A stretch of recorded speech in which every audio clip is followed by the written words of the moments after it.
Do you know what Friday is? Friday is National Prime Rib Day, and although I will look for an excuse to celebrate any silly food holiday I can, I gotta say this one's my favorite. Now normally I only get to do one around Christmas time, and it's the highlight of my holidays. But the nice people over at the Certified Angus Beef brand gave me these beautiful prime rib roasts. Now, I already did a video that shows you what you want to look for if you're picking out a prime rib roast. And go check that one out if you haven't seen it already. But this one's going to be about how to cook a prime rib, all right? And there's a couple things that we want to keep in mind. First of all, anything you do to the outside, other than a little salt and pepper, is going to be gilding the lily. Now, I happen to be all about lily gilding. That's okay with me. But the thing to remember is you really don't want to overwhelm this. This is a very prime piece of beef, and we want to let the flavor that's already in there come out and shine. So there's just a little bit that we're going to do to it, okay? Now, go check that other video, but just in case you haven't done it yet, come here and take a look at the marbling that's in here. You see that? That's what we're going to enhance. Okay, so give me half a second. My allergies. Sorry about that. Oh, my allergies are kicking in. Okay, so we're talking about the beautiful marbling. We also have this gorgeous fat cap. Now, if you notice, my butcher trimmed this back for me, but he didn't take it all the way off. You don't want to take it all the way off. You want that there because this is what's going to give you that gorgeous, crispy, crackly crust on the outside of really good prime rib.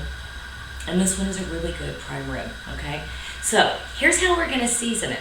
And it looks like a ton of seasoning, but this guy is pretty big, so we've got a lot of real estate to cover. It's okay, I promise. All right, so here's what we've got, and we're going very, very basic here. I have probably 4 or 5 cloves of garlic. Can you come in here and see what I've got? And I've got probably half a cup of salt, okay? Now, that's kosher salt. Don't freak out on the amount of salt. Remember, it's a lot of real estate. And we're making a lot of rub. We're gonna be generous with it. Now, check out my peppercorns.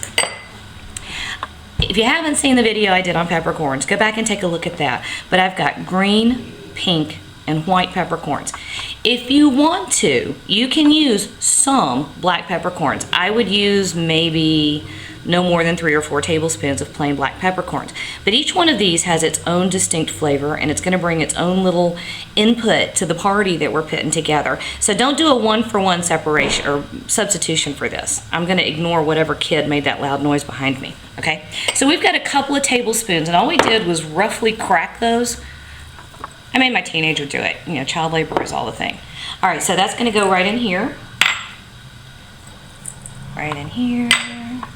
Right in here. Da, da, da, da, da, da. Okay, so if you would like, and normally I like, but I'm lazy. I didn't feel like going and stealing the rosemary out of my neighbor's yard like I normally do.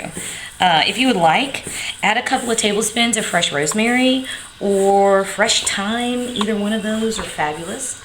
Don't use dried herbs.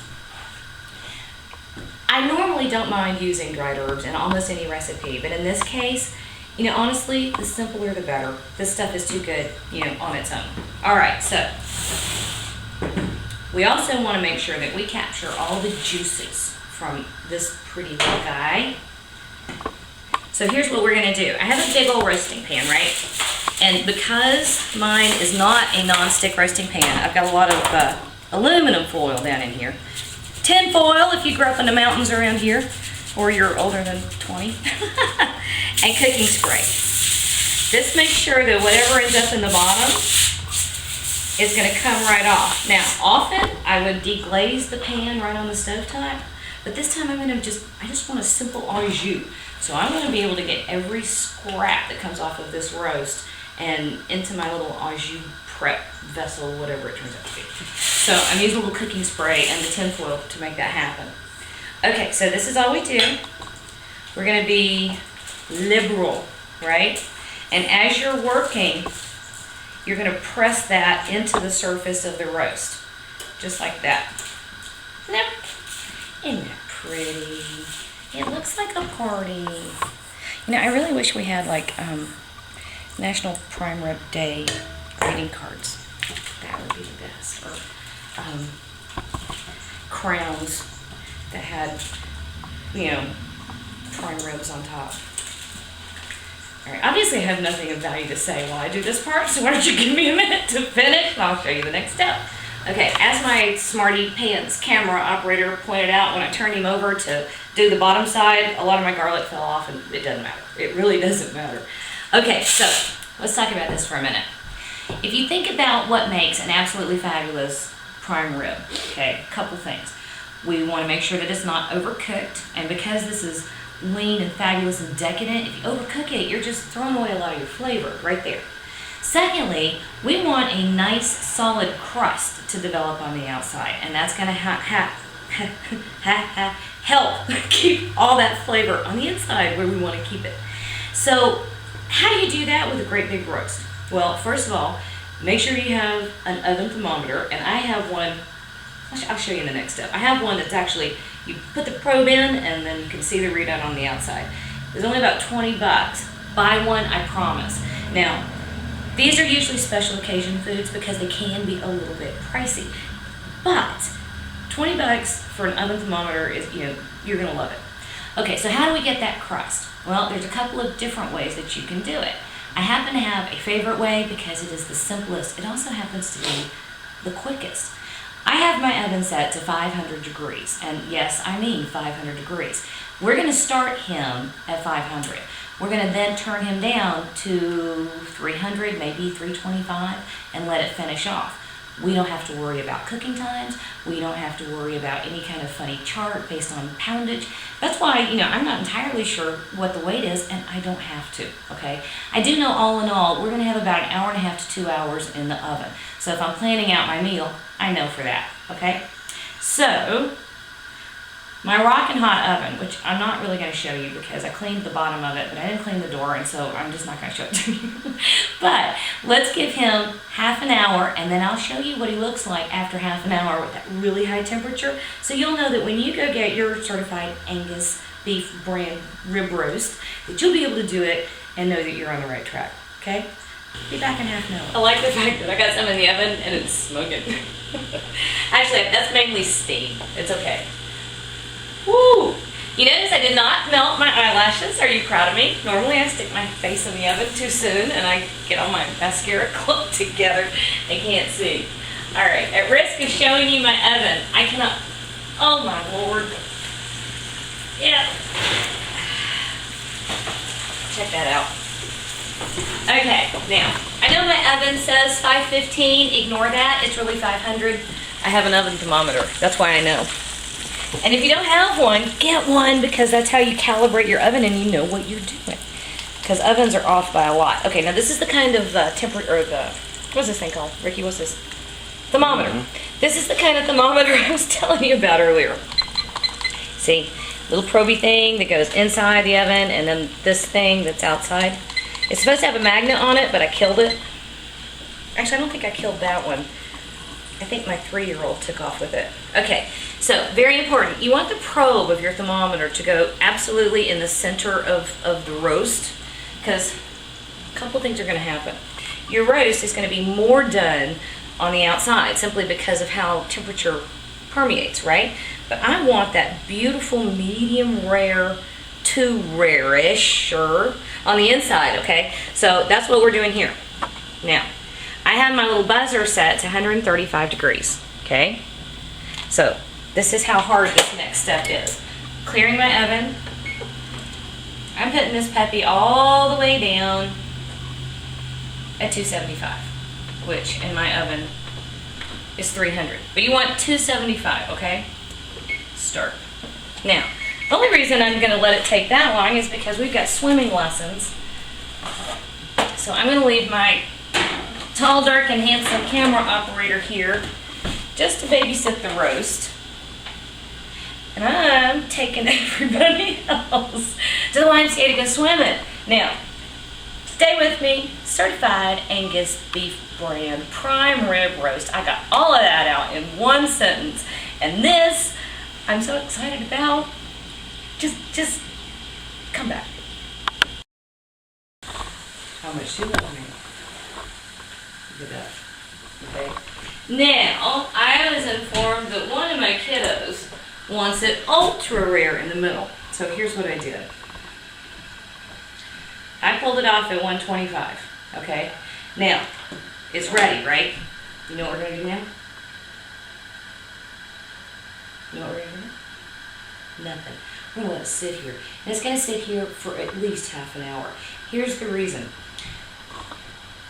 We're working with the principle of carryover cooking, okay? Once you bring something out of the oven, it doesn't immediately drop to room temperature. You still have this wonderful thing happening where all the heat is redistributing, and the interior temperature of this roast is going to continue to rise. Now, here's the other thing. If we cut into this right now, all the juices are going to run out. Think about like a long-term aerobics workout, right? And you get hot and sweaty, and all your juices run out, right? So you want to give this a chance to catch its breath. And what's going to happen is all those juices are going to redistribute to the inside of the roast, all right? So I will show you what it looks like, but I'm going to set this aside and make us some au jus to go with it, and I'll come back and show you what it looks like. All right, here's another thing about using a thermometer. You know that your resting period is over when your temperature maxes out and stops climbing and starts to fall again. So we've now come all the way up, 136. Should be perfect medium rare on the inside. Sorry, my kid that likes it bloody rare didn't say anything earlier. So he's gonna look. But, okay, here's something else. You want to do the carving on something that will catch all the juices. I don't have a platter this big. Nothing, so I'm gonna improvise. I have a cutting board, and you see my little, what is that thing called, Ricky? What is that? That's a baking tray. Baking pan. Baking tray, that's right. And this will allow me to capture all those juices, because we allowed it to rest, and that'll be most. It's almost, okay, it's almost done, baby. They're hungry. The natives are restless and hungry. We allowed it to rest, and we have a nice crust. So most of the juices are going to be on the inside, but we want to capture every drop. I mean, this stuff is too good. Now, in my family, we have a few, including me, that love these ends, these fabulous, kind of salty, crispy ends. So those are for a few. All right, now, remember how earlier I was talking about you're going to get different donenesses? See? The inside of this piece is too done for me. However, the long, tall, handsome guy holding the camera, that's just about right for him.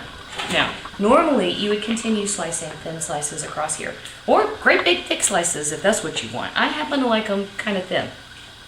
But I'm going to go right through the middle so you can see exactly what we look like for temperature, okay? You wouldn't normally do this. All right, here we go. And needless to say, a nice sharp knife is your best friend, right? Oh, wow. No wonder they make a national holiday over this stuff. All right, are you getting that color? Can you see that perfect pink? I hope it shows up. And you see we let it rest, so the juices are all, look at that, staying right in there. I just, like, salivated and couldn't talk for a second. Okay, real quick, let me show you what a slice looks like. And then I have another quick video where I showed you how to make a jus, which is nothing but the fancy French term for juice. And here we go. This, I know I said thin slices. I guess thin slices, it's a relative term. Okay. So, here we go. We've got that gorgeous marbling and that perfect crust. And a little bit. Don't overdo it with the jus. You want the flavors to shine here. Just a little bit. Just like that. And look, I made a big old messy plate. Okay, I'm taking this and I'm going to feed my babies. I want to say thank you to the Certified Angus Beef brand for giving us this fabulous roast. And I'm about to destroy. We're going to go eat it.